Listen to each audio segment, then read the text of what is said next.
Today, everyone is talking about AI tools. But have you observed something? It's quietly changing how leaders think. And that's where the real disruption is happening. For the first time in the history, leaders have access to immediate intelligence.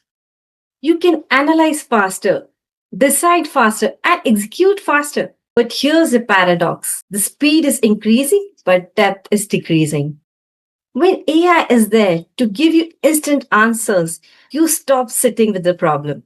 You stop questioning deeply and you stop thinking from first principles. And you know what? It slowly weakens your judgment. So, what are best leaders doing differently then? Instead of using AI to find the answers, they are using it to sharpen their thinking. They challenge it, sharpen it, and integrate it. They turn AI into a thinking partner and not just a shortcut. And this is where most of the organizations are stuck, not in strategy, but in their behavior. Especially at the mid level, the leaders are undertrained, not open to change, and not motivated. They don't experiment much, so the transformation slows down.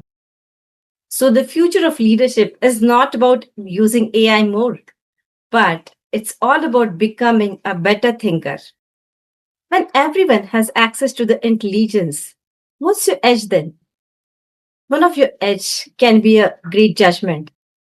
So ask yourself, is AI making you faster or a better thinker? You know what? I'll tell you a secret. If you really want to have an edge in this edge of AI, then you must work on your intuition, your sixth sense, because that's what will give you creative ideas and innovative approaches to solving the real problems. And the easiest way to do this is to meditate daily. You can start your journey right away. Just download a Sattva app, which is a free application by Art of Living Foundation, which has got hundreds of meditations in different languages. I'll leave out the link in the comment section below. Till then, take care.